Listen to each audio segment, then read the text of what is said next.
Anyway, thank you, everyone. Thanks so much for joining us. It's really an honor for, I'm Loretta Yarlow, the University Museum Director. Monique, is this right here? Director of the University Museum of Contemporary Art. It's a great pleasure to be part of the 19th Annual Massachusetts Multicultural Film Festival, and particularly with this year's theme, Intersections, Fiction, Nonfiction. It's so fortuitous that we have the Annunciation by the acclaimed Finnish artist Eija-Liisa Ahtila on view here throughout the semester.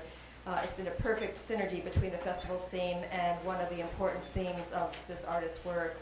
As you know, there are many intersections in her work, as you've seen. The intersection, I mean, she's really been able to dissolve the boundaries and intersect film and theater, art history and poetry, philosophy and biology, and of course the miraculous and the everyday. And even her own biography is a kind of intersection of the museum world and the film world. She's had solo exhibitions at the Jeu de Paume in Paris, K21 in Düsseldorf, the Museum of Modern Art in New York, the Moderna Museet in Stockholm, where she has an exhibition on right now, and many other group exhibitions in the museum world. But she's also participated in film festivals and biennials, the Manifesta, the Venice Biennale, Documenta, the Istanbul Biennial. So she's shown her work in cinemas as well as installations such as the one we have here tonight. Her work is in many museum collections, and she cooperates with a professional production company in Helsinki, a film company, and she's currently professor at the Department of Time and Space-based art at the Finnish Academy of Fine Arts in Helsinki. I'm sorry, one of the first times that we have not had the artist here present when her exhibition's on view, but maybe we'll have an occasion to bring her here to UMass Amherst. It's a great honor to have three distinguished faculty from the 5 colleges here tonight to speak about the work. I will introduce them individually as they give their talk. Nicola Courtright, Daniel Sack, and Kathy Portuges from the fields of art history, film studies, and performance studies. And Nicola mentioned to me that this year she's also teaching women's studies, of course, in women's studies, so another interesting aspect to bring to light tonight. So I've asked each speaker to maybe 8-10 minutes or so, and I'll introduce them just before their talk. And the order will be Nicola Courtright, Daniel Sack, Kathy Portuges. Then among themselves, a bit of a conversation, and we'll certainly open it up to a Q&A. We have a really good system here to pick up your questions and record it all. We're videotaping it. So if anyone misses tonight's talk, we will have it available for those of you who might want to pass the word on. So tonight, welcome Nicola. Nicola Courtright has taught the art and architecture of early modern Europe in the Department of Art and the History of Art at Amherst College since 1989. Professor Courtright has received numerous grants to pursue her research, including a Fulbright, a Rome Prize at the American Academy in Rome, and American Council of Learned Societies and American Association of University Women Fellowships. Professor Courtright's publications span a range of areas within early modern European art history, including the art and architecture of the Vatican Palace, Bernini sculpture, Louis XIV's bedroom in Versailles, and Rembrandt drawings. Her focus has most often been on the conflicted intersection of Italian and Northern European cultures, in particular the formation of aesthetic and artistic canons used to shape new political agendas. Most recently, her research focuses on the construction of authority for early modern French queens in the art and architecture of royal domiciles. Professor Courtright was a member of the College Art Association Board of Directors beginning in 2000, Vice President of Publications from 2004 to 2006, President from 2006 to 2008. Currently, she's a member of the Board of the American Council of Learned Societies and served as an Associate Dean of the Faculty of Amherst College from 2008 to 2011. It's an honor to have you here, Nicola. Oh, thanks so much.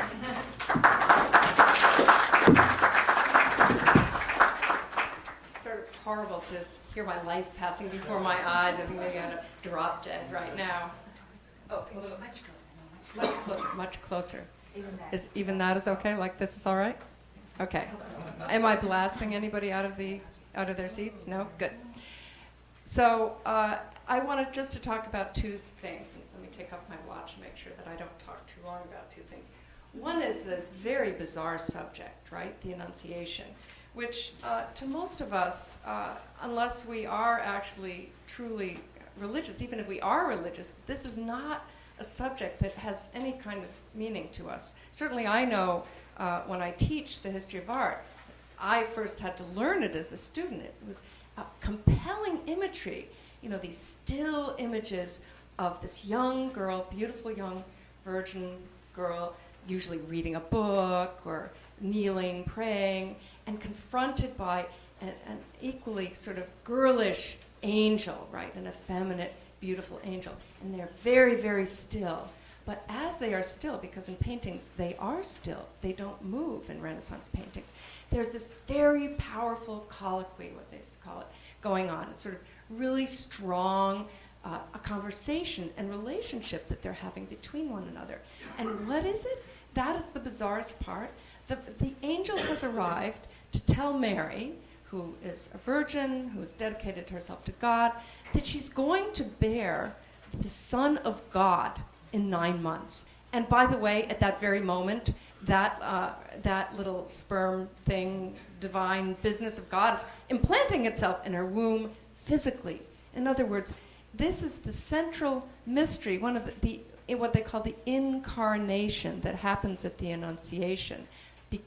God becoming flesh is the central mystery of the Christian faith. And believe me, I have a very hard time understanding it, except for the way it's depicted in art, and now I see in film, sort of a marvelous way of comprehending the strange through the physical, through our observation, through devotion, through what seems to be ordinary.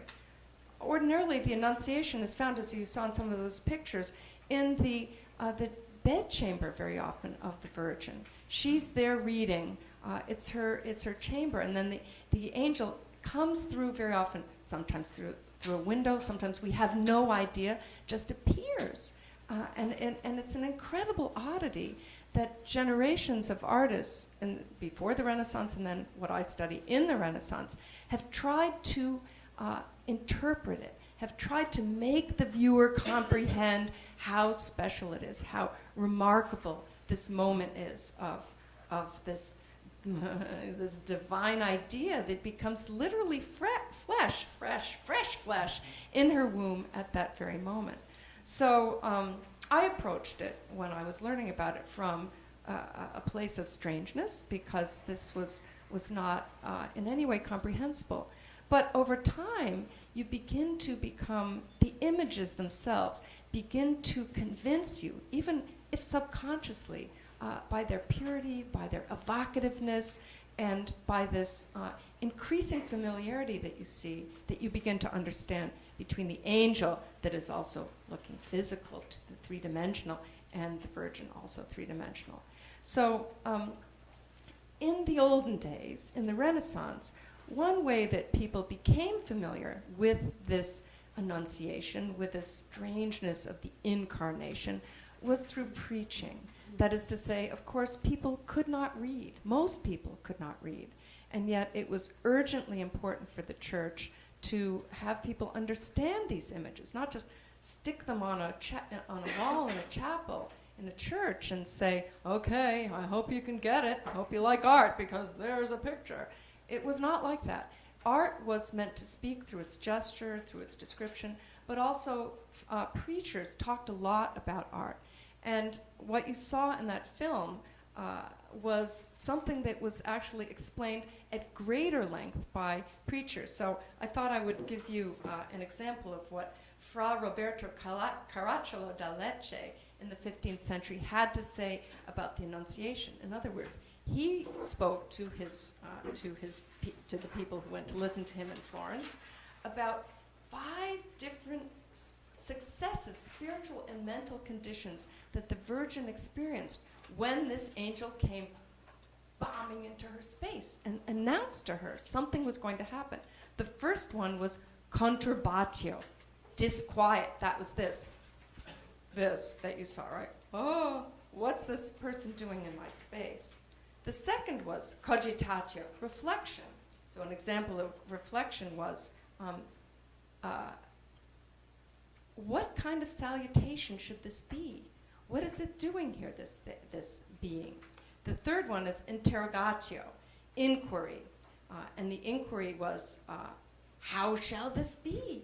How can you tell me that I'm going to be bearing a child since I don't wish to know a man? I don't know a man. I'm a virgin. The fourth one is humiliatio, submission. And that is where she goes like this. She puts her hands over her chest and she bows her head down. And the fifth one, my favorite, is meritatio, because this one is where it happens, where the incarnation takes place. When she had said these words, says this preacher in Florence, the angel departed from her, and the bounteous virgin at once had Christ, God incarnate, in her womb. So we can justly suppose that in the moment when the Virgin Mary conceived Christ, her soul rose to such lofty and sublime contemplation of the action and sweetness of divine things that she passed beyond the experience of every other created being. But it wasn't just a divine thing. And the bodily sensations of the child being present in her womb rose again with indescribable sweetness. So these stages had to be spoken about because it was a mystery. Now, the second aspect of this that I think is really remarkable is how this most important mystery of Christian faith takes place in the life of a woman. And even in the Renaissance, this was a very powerful and important issue because women were not regarded with the same high regard as men. They were considered subjected to their passions, to the earth. They bled, they gave birth, they did not have reason because they were so, it was believed they were so too much engaged with their passions. The men were the rational ones, the men who could understand the divine. And yet, the vessel that was supposed to be bringing together this most important moment, the divine, the Son of God, who was both divine and bodily, that was in the body of a woman. So paradoxically, this woman was not just a divinely important being, it was her physical capacities that made her special. So I think, and I'm sure you will talk about this too, this doubleness of the physicality of living beings and the sensate as well as the spiritual is something that plays itself out in the life of women as women understood it and women were in fact admired for it. They were often not admired for many things, but this particular thing made them so special that there were certain religious folk like friars and priests who tried to imitate the condition of women, who tried to not humiliate themselves, but make themselves so humble that they became like women so that they could actually receive spiritually in the way that Mary had received this incredible gift. So that's the Renaissance situation, but that this wonderful filmmaker is interpreting afresh for people who are, I think, mostly ignorant of this, as we are, as I am, as most of us are, and yet try to give it an entire new dimension. So that's what I have to say.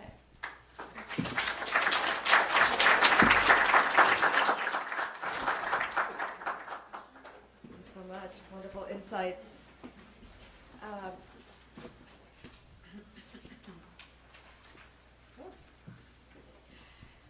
So next, welcome Daniel Sack. Daniel is the 5-college Mellon Postdoctoral Fellow of Performance Studies in the English Department of Amherst College and UMass Amherst.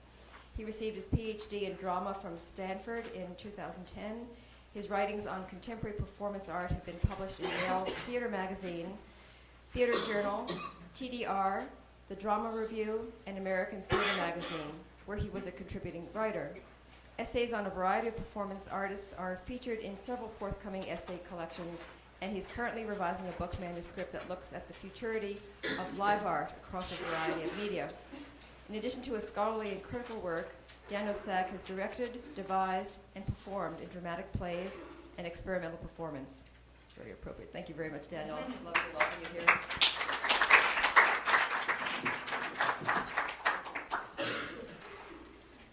Thank you, Loretta. So I have some notes here, so bear with me as I shuffle some papers around. Today I want to investigate and think about this idea of the Annunciation that Nicola was speaking about as a site where the otherworldly meets the human. Here, biological processes are subverted through the dream of an immaculate conception. Here, one could believe, perhaps, in a fleeting community that may be established across many worlds and ways of living, the subhuman and the superhuman meeting, the physical and the spiritual joining at once. In the paintings that Ahtila reconsiders in her film, her video work, they are usually birds accompanying the angel that visits Mary. Located midway between the two figures, they are spectators mediating the encounter, but also messengers. Thus, Ahtila populates her fictional studio in the Annunciation with pigeons, multiplying the many eyes like possible cameras overlooking the scene. So too, the raven at the start of the video is a messenger, for in Norse mythology of Finland, the twin birds of Hugin and Munin act as the twin eyes and ears for Odin, the god of Norse mythology. The donkey, too, is a carrier of messages, the quintessential beast of burden that carried Jesus the Messiah into Jerusalem. And of course, Mary herself would become a carrier of divinity, as Nicola pointed out before.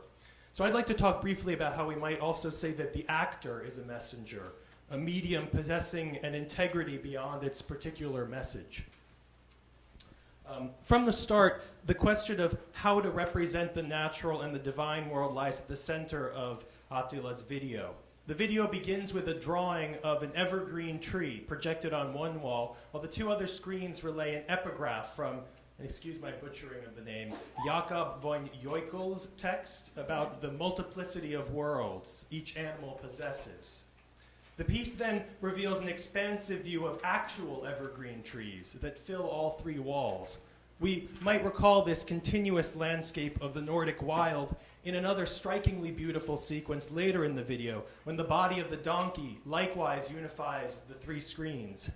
The figure is fragmented, exceeds all bounds of each frame with a monumentality at odds with its socially recognized role as a mundane pack animal. The sequence also recalls the way that the great French filmmaker Robert Bresson approaches his own holy donkey in his 1966 masterpiece, Au Hasard Balthazar. Repeatedly in that film, Bresson focuses his frame on Balthazar's hooves, on the donkey's eyes in the act of watching, fragments or chips of attention that we are drawn to. So both Ahtila and Bresson offer us scenes that cast the non-human animal as an uncontainable and inaccessible world apart from us. Attila's video stages both the tableau vivant and its decomposition. We witness the rehearsals and the development of a proposed video artwork that the video itself will show later. Two scenes of preparation parallel each other.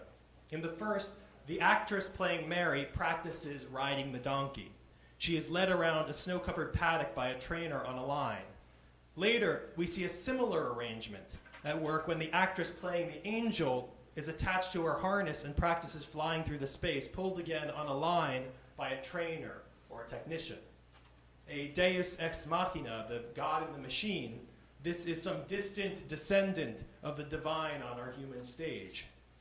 Both rehearsal scenes reveal to us the workings of the spectacle, the labor of unseen hands, or the literal strings propping up and pulling forward reluctant actors. They show the mechanism behind our everyday perceptions, the construction of a miraculous world in which an angel can fly through a wall, or in that small moment of joy when they're rehearsing, when a woman can do a somersault in the air.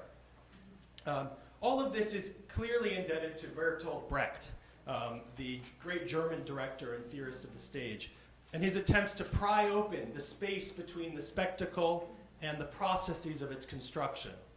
In theory and practice, Brecht sought to cast a light on the manipulations hidden by theatricality.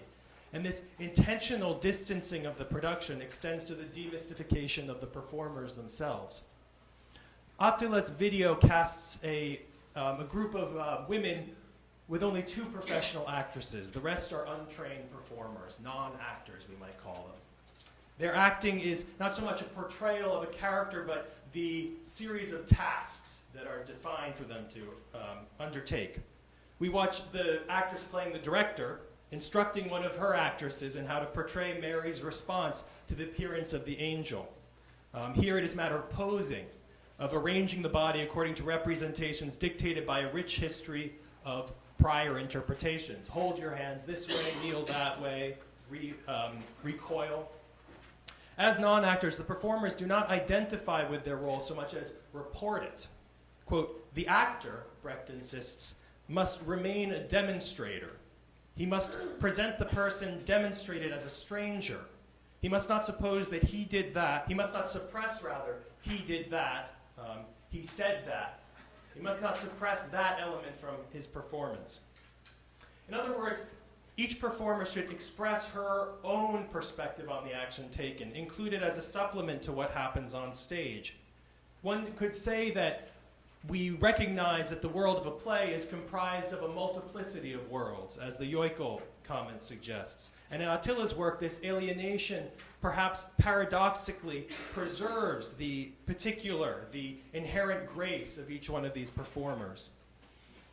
But what of these animal actors? It is, according to long traditions of circus and spectacle, a trained animal, an animal that performs a task. It behaves well or not, or poorly, but it never knows the part it is playing in a performance. A great deal of pleasure in watching an animal on stage, for example, derives from its potential to misbehave. Witness the moment in the Annunciation when the donkey repeatedly nuzzles up to Mary's hair. She tries to maintain composure to pose properly, but the animal will have none of it. The animal actor never pretends to do other than what it does. There's no role for the donkey in Ahtila's video. It follows where it is led, and if we see it as Mary's donkey, it is a costume that we add to this donkey here. Italian theater director Romeo Castellucci speaks of the animal's way of acting as, quote, a super technique, in that it is not pretending to be other than what it is. Quote, on the stage, the animal is comfortable, not being perfectible, in the confidence of its own body. The device of technique cannot be used by the animal, as it already possesses the greatest device, to be alienated on stage, immobile, in an alert state. Quote, we might say that the animal is fully present to the world, fully present in its world. There's a long tradition in the theater of thinking the non-human animal is somehow unwilling to fall for pretense, for theatricality, for the pretend. As one example, Heinrich Kleist speaks about a bear engaging in a duel with a fencer, but never falling for the feints that the fencer tries to trick him with. Or we might think of Toto in The Wizard of Oz, finding the wizard behind the curtain. He's the only one that can sense out the truth.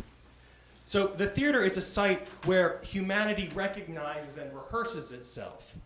So in this case, an animal on stage is always out of place, always a threat. It courts the accidental, misbehavior, or betrays its nature by being too well trained, precocious as a child actor may be.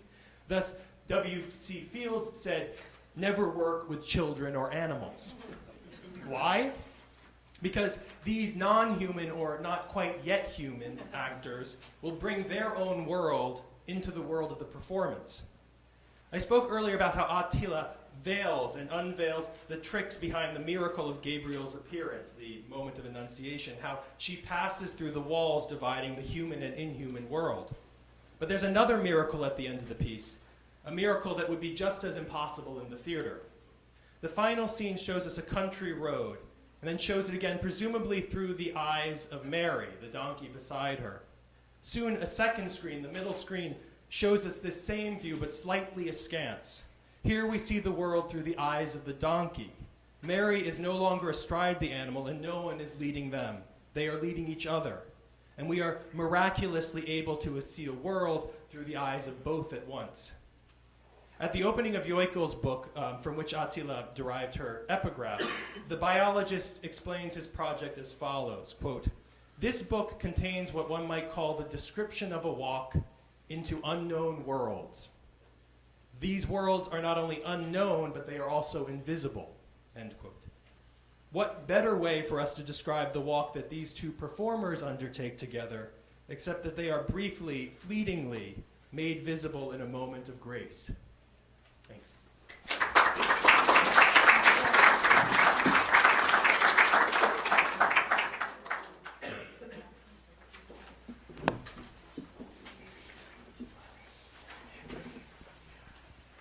Fantastic, thank you. Great pleasure to introduce Catherine Portugues. Kathy is Director of the Interdepartmental Program in Film Studies, Professor of Comparative Literature, and Curator of the Massachusetts Multicultural Film Festival.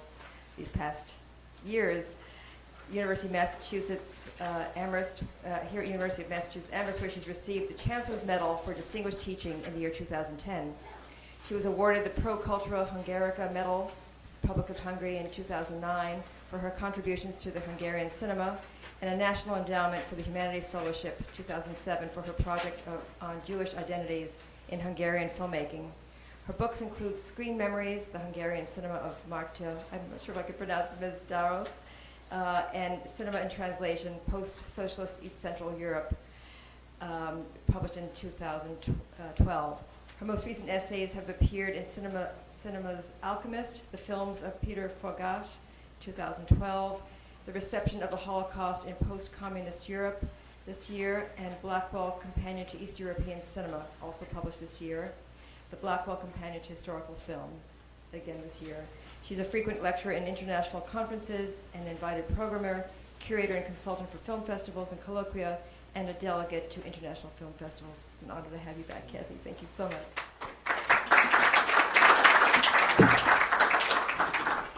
Thank you so much. I would like to thank Loretta for allowing our festival to collaborate with you on this wonderful event. We are always happy and seeking opportunities to combine screenings of film with the other arts, and I think we have here a collaboration that I hope will continue. I was excited when Loretta mentioned that this wonderful artist was going to have an installation here, because I agree with Loretta that it fit perfectly with the theme of intersections, which is something that I very much wanted to explore, and it's a theme about hybridity that is found in debates, contemporary debates in cinema, in criticism, in film history, and something that I think we'll be hearing more about in coming years. So my comments today are really just a reflection about the use of the multiple screen in this installation, and asking us to step back a little bit and analyze our own responses to the reception of this experience. What does it mean for the spectator to be located among three screens? I noticed, for example, that people were sitting on the floor in all directions, with the gaze going in all directions, which I think is something that we can only have in such an installation. And I would be curious later to hear your comments about how your gaze is drawn to which screen. When in a space of this size, we can't really completely apprehend or incorporate every image that is going on at every moment. So the spectator is positioned in such a way that choice is necessary. And I found myself in this viewing, I was surprised actually that I found myself following the presence of a human actor, and that was sort of disappointing to me, that I wasn't able to fix on the screens that had either an image that was immobile or an animal, for the most part. I think it's significant that Ahtila's work features in film festivals. It's screened in 35 millimeter as well. It is unusual in this respect. There are certainly video artists who work primarily within installation spaces, but this again is something that I think we need to look at, how the boundaries are changing in the contemporary scene between among the arts. One example would be Agnès Varda, who was a pioneer of the French New Wave and who is still very active in her 80s. Now her work is also seen most often in installations rather than within the confines of the movie theater. So for Ahtila, I'm certainly interested in the ways that she makes connections between film language, narrative, space, the positioning of the filmmaker as well as of the spectator, and that I think interrogates the whole notion of narrative. I was interested to read that she works first from a written text, and I don't think that would be the case necessarily with some video artists who are particularly working in that medium. So it would be a question then to ask her. I would love to have asked her how her artistic process proceeds. She explores different registers by undertaking these several forms and genres of film language, and in a trajectory that in her work overall encompasses documentary, fiction, and other modalities using split screen projections and multiple panels. And here I cannot resist mentioning Werner Herzog, another filmmaker who is very interested in animals. For those of you who follow his work, I invite you to come to hear him in person on Tuesday. We'll have the privilege of having him here at UMass on Tuesday at 4 o'clock in School of Management 137. He says in a recent interview that he thinks there will be a time when even rodents will have cameras strapped to their heads so that we can see from their perspective. And that is certainly something that Ahtila is exploring in very, very interesting ways. So I just want to conclude with a question about narrative. It's often said that certain kinds of video artists are non-narrative in their approach, or that they are conceptual artists, which suggests that a more traditional narrative is not within their purview. And here I would problematize that by suggesting that Ahtila somehow manages within her work to be both narrative and non-narrative at once, which seems to me an extraordinary accomplishment. Thank you very much.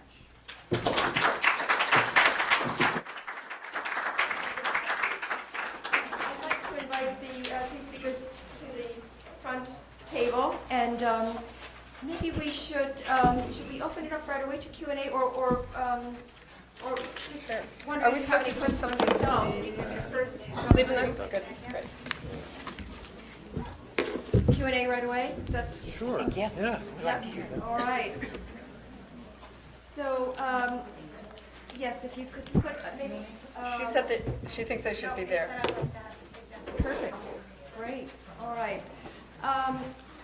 So it's open to you at this moment to enliven the conversation. Anyone wanting to start off? Thank you. Well, I think your voices will be picked up nonetheless. Yes. Well, I think all of you touched at one point or another on the question of the way we see, the way our world, the way we imagine our world to be, and the fact that the other beings in the world obviously see differently. I love the Herzog thing where but even if those rodents have a camera, we'll not know how they see. Wittgenstein had a beautiful phrase, I think it's pretty famous now, where he says, if the lion could speak, we still wouldn't be able to understand. And I think there's something so wonderful in the film, also in the fact of the three panels, that the hermeneutics of the way we look at the world, from our imagination, from our experience in the world, and from how other interaction happens to us, the things that happen to us. in the world. And I think if you'd like to expand on this idea of, is there something in the film that's actually saying we actually live through our imagination of how we got here, of how we're created, of who we are in the world, and of who these other beings are that are around us. Because we don't really know. And we certainly don't know the mystery, and we certainly don't know how the other animals see us. I think there's something, there's a wonderful moment where they speak about the sparrow being, in one of these paintings, being the patron of the artist. And I think the director says something along the lines of, well, we can't have actual animals in there. We'd have to have somebody dressed as an animal. And then when they actually do film the version of the video piece of the Annunciation, the nature that you see is this tightly controlled version of taxidermied birds and prints of botanical prints and a garden that is very tightly organized. So I think it's this sense that if this is the artist's imagined version, the human version of the world, it's very much a fantasy, and it is very much an inaccessible distance, no matter how close we keep those birds to us, the animals to us. It's our projection into that space. And there's the conversation about the fact that birds see these ultraviolet berries that would glow. So again, even if we did see as a bird could see from their point of view, we wouldn't see what they see. We would miss everything. So I think that's what's so beautiful about the film for me, is like the sort of the perfection of the failure to see as other life forms may see.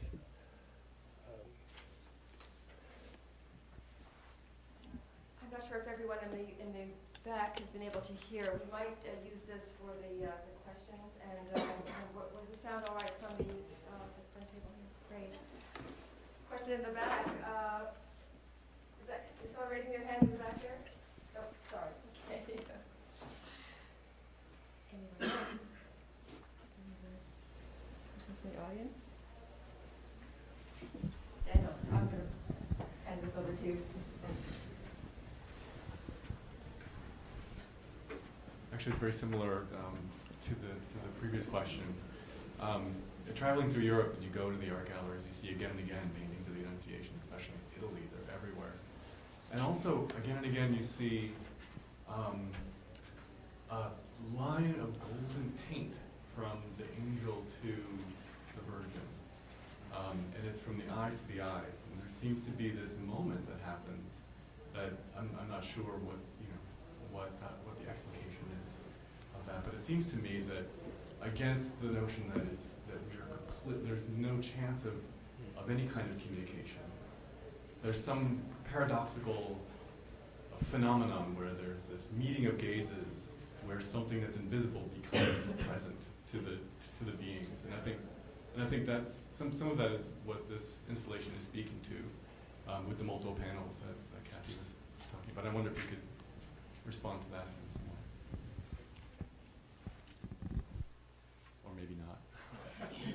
No, it's a good point. I mean, there is so much in the relationship that is overt and that is under the surface, right? And sometimes in paintings, for example, the words, like there's a famous one, the Ghent altarpiece, the Jan van Eyck's Ghent altarpiece, the words are shown in one direction, and then when the Virgin speaks back to the angel, she says, "I'm your girl," or I'm the one, and it's backwards. So the words are so sacred that they have to be literally depicted, even though we have the dimension of the Virgin, the unbelievable dimensionality of the angel, and yet at the same time you have to have that other part, the sacred word. I've been thinking about your question about, the metaphysical question. I'm not good at metaphysical stuff.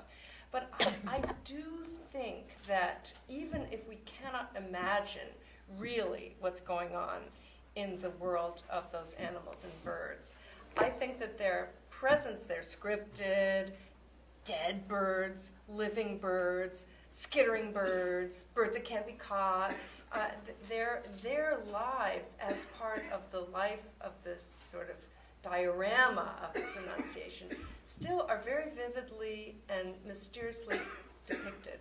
That is to say, I think that it goes way beyond the script in the way the animals act, or as you said, like children, they're not actually acting. They're beings. They're beings in there. And I think that the work of art really does ask us to probe our ignorance of animals, and it does present us with the problem of the vividness of the animal, that donkey in 3 huge screens, that or on the cover of the, this catalog, this face, you want to call it a face, this furry thing with a few eye holes. I think it challenges us to think about who's actually human here, who's divine, who's human. The animals are so vividly, physically, and otherwise present that I think they play a really big role, actually, as beings that we're just too dumb to get, on some level, so far.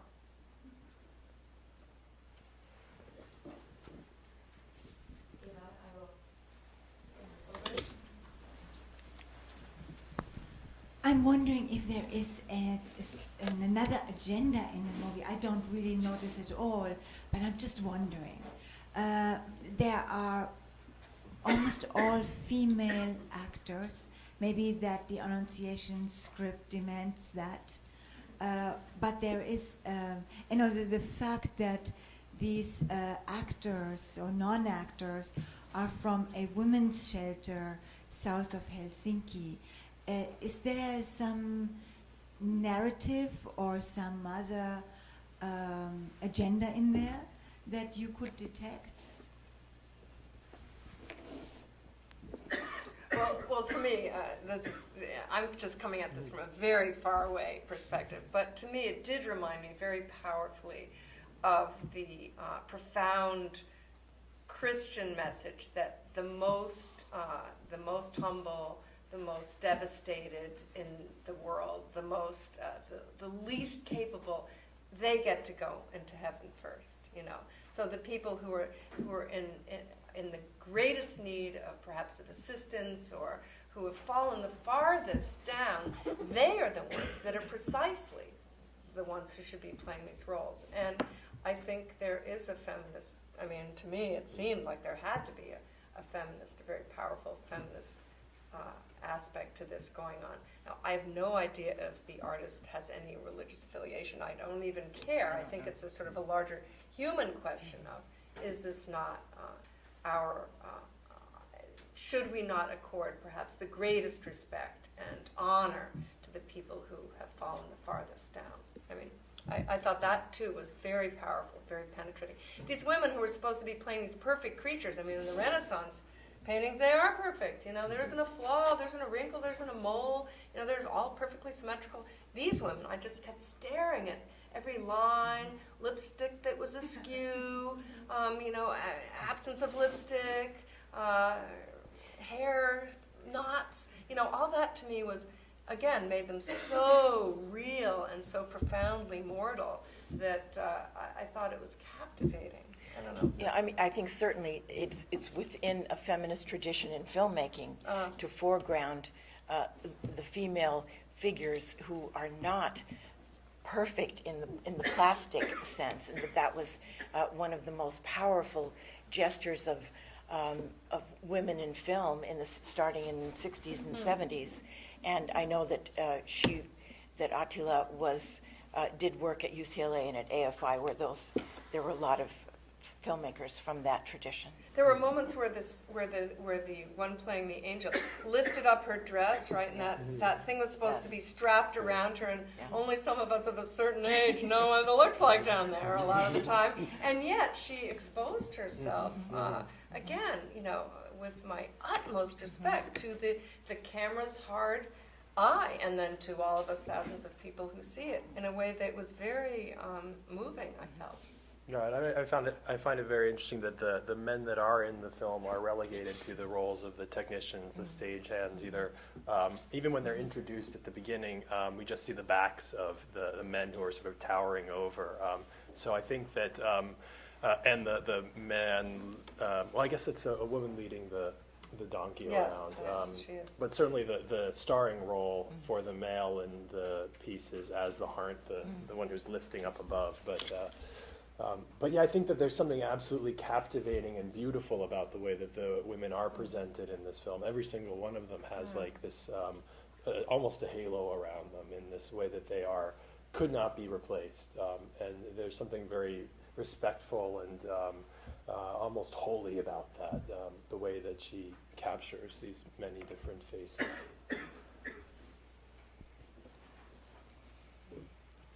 Question in the back.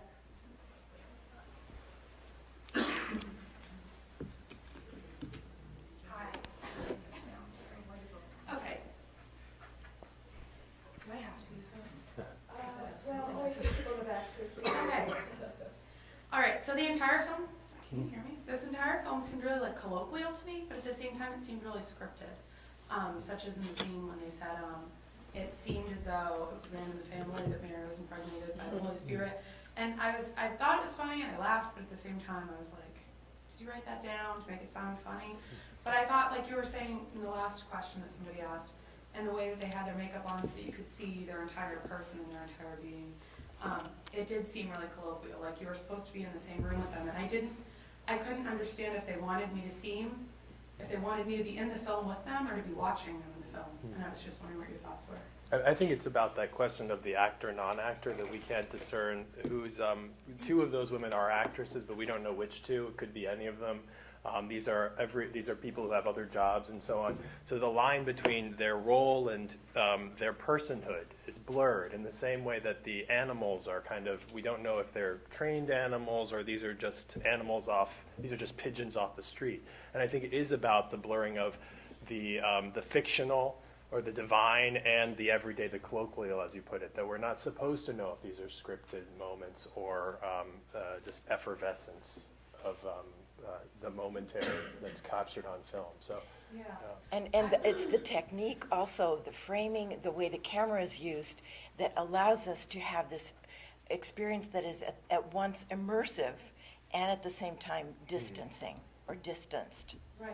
And do you remember there are a couple of moments where a character, you see the female figure moving from one screen to the other in an unbroken arc. Right, and I was also confused, the farmhand, the woman who had the donkey. I was confused as to whether or not she was in the film, if she was supposed to be a character, because she seemed so in it, and she was so trying to make the audience connect with the donkey as a person almost, saying, it's been in the cold and it's had a hard life. And, like, you should really love this donkey. And I found myself being like, oh, I want to pet its little face, And I was just wondering, like, is the whole, it seemed like nature and everyone in the entire film became like a part of the film, and I felt like I was a part of the film, and that's why I'm just curious, I suppose. Yeah. One of the limiting and frustrating things about paintings that artists tried to resolve, not as successfully as she did, with the use of perspective, like how to suck you into a picture. But it's impossible because one part of you knows it's a square, a two-dimensional square. Whereas with film, and particularly with these 3 different screens, it was fabulous because you were always being taken aback by what was going on in the other screen. It was really wonderful. And you have to be an active spectator. Yeah. Always. You're, as I said to you earlier, I felt like one of those pigeons with my head going around, trying to take in everything. But because of the small space in which it was intentionally set up, you couldn't actually be removed. You couldn't actually step back like you would in a museum and say, oh, I can take the whole thing in now. It was not possible, really, to do that. And I think that was marvelous.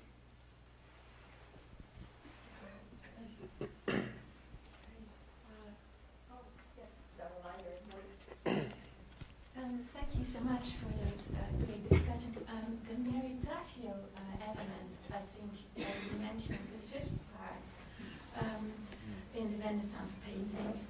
How do you read the visual dimensions of that? because in terms of the installation, because you spoke more about the friendly greeting and the shying away. Yes, they and, left that part out, and that was like the major mystery. She left that. She didn't really. She talked about it, but there was no indication of the leaping in the womb, which is like the key thing in the Renaissance and Baroque. So I wondered. I did wonder about that. Why that aspect was which for my era that I study was the profound one. That wasn't, they didn't focus on that so much. It is a horrifying idea.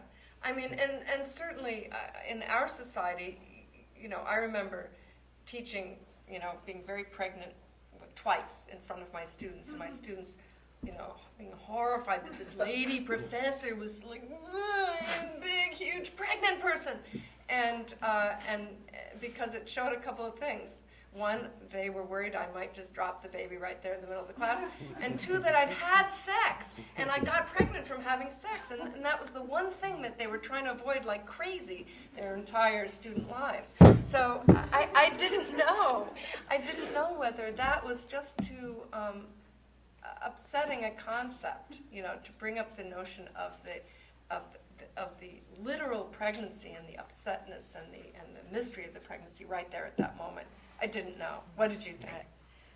I don't know. I'm sorry. Historically, what is the visual depiction of that? So many different things. Sometimes you have a little bit of a swelling. Sometimes, the Dutch, Flemish, they have in one very wonderful one that is in the cloisters, the May Road altarpiece. If you've been to the cloisters and seen this not very big triptych, there is a little baby Jesus holding a cross over his back, zooming down a ray, like they're aiming for her belly. That's the most explicit one that I know of. What can I say? That's a great one. But she didn't make anything of that. That was really something that was not as much as the relatedness between of the spiritual and the physical world between Mary and the angel. That seemed to be more important, and of course, and the animals. That those worlds being somehow coming together mystically seemed more important than the actual notion of Christ will be born, and guess what? He's both divine and human. That seemed to be not the major thing. In fact, when she was leading the donkey, that reminded me of all kinds of things, like Christ, as you said, Christ riding into Jerusalem on a donkey, the flight into Egypt where they had to escape so that the baby Christ child wouldn't be killed. The donkey had all sorts of allusions to Christ's physical mortal self, but there was no presence of Christ. Yeah, it was very, in that way, very female too. Maybe just pass it. I think there's a question just next to you there. One of the things that I found really wonderful in this piece was its reflection on the role of the artist, and the artist as maker. And I loved the opening of the piece and the whole, the reflection on how do we start something new, and how do we grapple with a question that we don't understand, that we don't know about. We just start writing to it.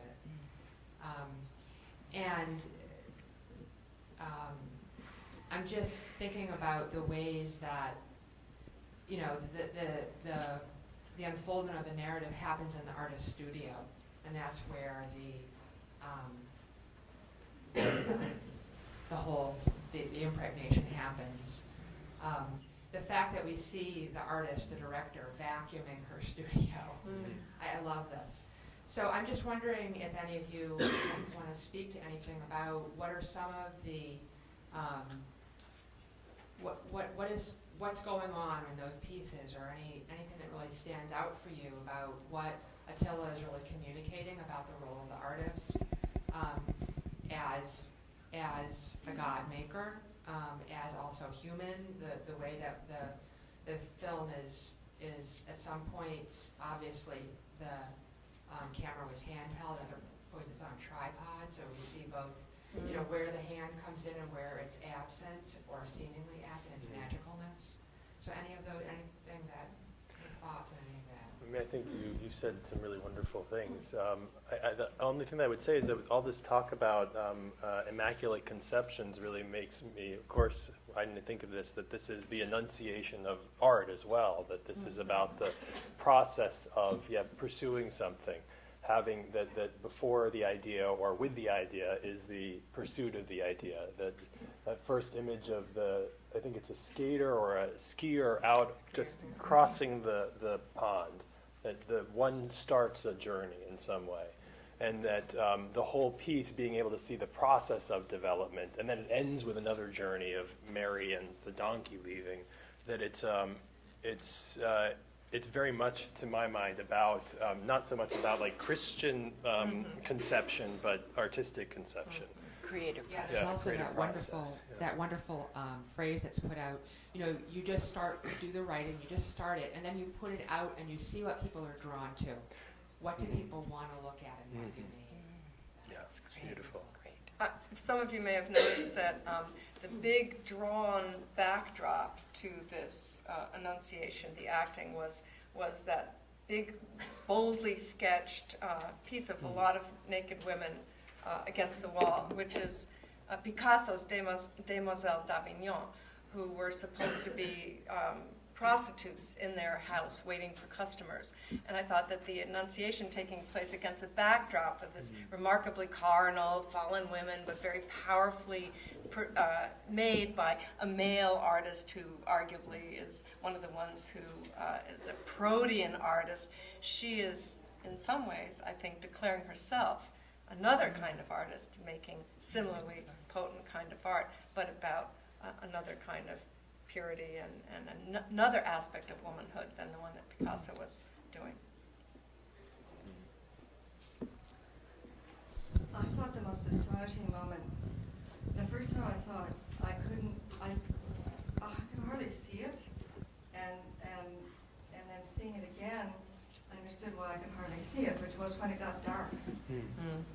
When there was the angel and Mary and all that, and then that odd darkness that, to me, that was the most transcendent moment, sort of paradoxically. I mean, the light, but then the dark. If you have any comments about that, that's certainly, I don't think that in a Christian imagery. So, well, sometimes they do everything under the sun. You just wouldn't believe it. But sometimes it is she's sharply lit, but then there is a sort of muddy darkness around. But that's like Baroque painting, not this stuff. And it's not like that, where the light goes entirely out. Right. Yeah, no, it's not the same.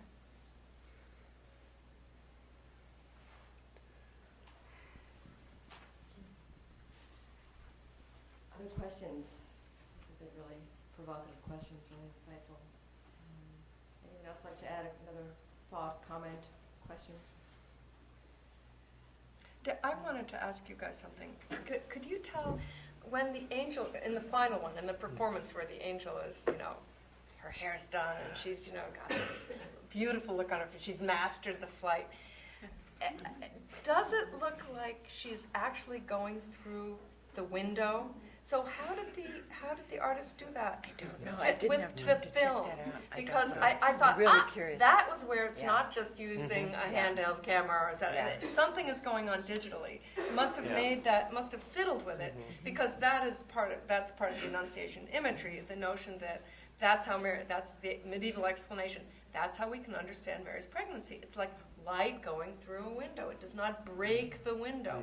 So when I saw the angel going, what I thought was going through the window, did you see that Yeah, too? Did it look there like it was was really a the window? reflective sort it of looked shield. like actually going through, but how could that be done? It's a special effect. I think that Yeah, when they that's were what I doing the rehearsal, they were against the green screens. It And was so against the it's green all, screen. I think, digitally manipulated. So it is there the was technique. a green screen. Yeah. So it wasn't as That's my natural assumption. as Yeah. I think that. Okay. It's all constructed. Yeah. Because she had the wires. No wires All either. right. Yeah. So when she came through the window, Yeah. it was this disconnect. Good. Where the artist Yeah. was pointing to the digital mirror. Right. I think that's why it was important to show beforehand how it was done in Oh, this very good. Brechtian distancing Yes. moment. Thank you. That makes me It's even more see it in a interesting. whole other way than I had seen it before. That's great.